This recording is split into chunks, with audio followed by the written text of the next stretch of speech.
आजचा पॉडकास्ट दिनांक 24 जानेवारी 2026 भाग 9. कर्ज ही नवी चैन नाही तर पायातील अदृश्य बेडी आहे. आपण एका विचित्र काळात जगतो आहोत.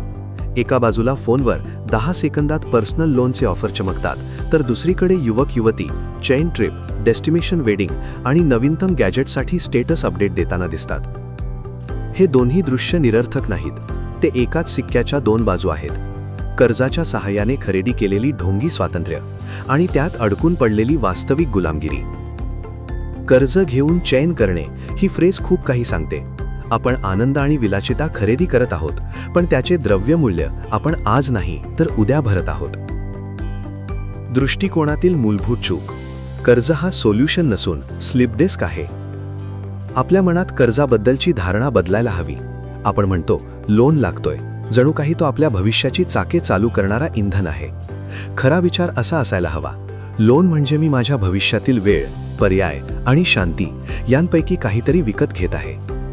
हॉस्पिटलचा बिल किंवा मुलाचे शिक्षण हे अनिवार्य आहेत, पण चैनसाठीचे कर्ज म्हणजे तुम्ही भविष्यातील एका शक्य तणावमुक्त संध्याकाळची बाजी लावत आहात, आजच्या एका सामाजिक मान्यतेसाठी. तुम्ही केवळ पैशाचे व्यवहार करीत नाही, तर तुमच्या मानसिक शांतीचे व्यवहार करीत आहात. समस्येचे मूळ, स्टेटसची भूक आणि इन्स्टंटचा विष. ही सगळी वाढ झाली आहे दोन शब्दांमुळे, स्टेटस आणि इन्स्टंट. स्टेटसची भूक. सोशल मीडियाने आपल्या जीवनाचे प्रदर्शन बनवले आहे, जिथे काय आहे त्यापेक्षा कसे दिसते ते जास्त महत्त्वाचे बनले आहे. एखाद्या युवकाला फोन EMI वर घ्यायचा नसतो, त्याला नवीन आयफोन असणारा युवक ही ओळख हवी असते. त्यासाठी तो 18% व्याज देण्यास तयार होतो. ही ओळख खोटी आहे, कारण ती त्याची नसून बँकेची आहे. इन्स्टंटचा विष. जगभरातील अर्थव्यवस्था व्हॅल्यूवर न चालता इन्स्टंट ग्रॅटिफिकेशनवर चालते आहे. मग पैसेही इन्स्टंट हवे आहेत. आज घ्या उद्या भरा या भावनेतून भविष्याचे भान हरवले जाते. कर्जाचा ॲप्लिकेशन भरताना तुम्ही तुमच्या पगाराच्या पुढच्या 4 महिन्यांचे बजेट बँकेसाठी साईन करत आहात हे विसरता. उपाययोजना. आर्थिक सबुरीची शिस्त. मग बदल कसा? उत्तर एकाच शब्दात आहे, सबुरी. स्वतःशी प्रामाणिक राहा. जेव्हा कर्ज घेण्याची इच्छा होईल तेव्हा स्वतःलाच विचारा, हे मला हवे आहे की मला गरज आहे?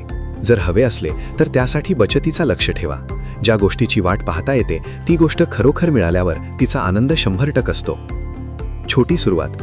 एखाद्या महागड्या स्मार्टफोनसाठी 12 महिने बचत केल्यास त्याचा आनंद फक्त फोनचा नसतो, तर स्वतःवरील विश्वासाचा असतो की मी माझ्या इच्छांवर नियंत्रण ठेवू शकतो. भविष्यातील स्वतःचा विचार करा. आजचा तुम्ही आणि 5 वर्षानंतरचा तुम्ही हे दोन वेगळे व्यक्ती नाहीत.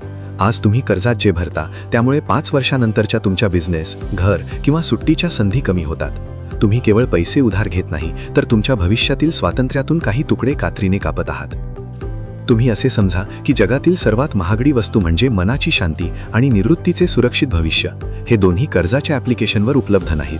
ते फक्त बचत, संयम आणि विवेक यांच्या दुकानात मिळतात. जो माणूस आपल्या इच्छांवर विजय मिळवतो तो श्रीमंत असतो, चाहता त्याच्या बँक बॅलन्सवर खूप कमी अंक असोत. चैन हा शब्द सोडून द्या, त्याऐवजी स्वातंत्र्य वापरा. कारण कर्जाच्या EMI मध्ये अडकलेलं जीवन हे चैनाचे नसून एका सोनेरी पिंजऱ्याचे जीवन असते, जिथे तुम्ही चैन करू शकता पण उडून जाऊ शकत नाही. आपल्या वेळेबद्दल धन्यवाद. द स्टँड पॉइंट, आर्थिक विवेकाचा आवाज. Email thestandpointblog@gmail.com. Facebook the stand point official.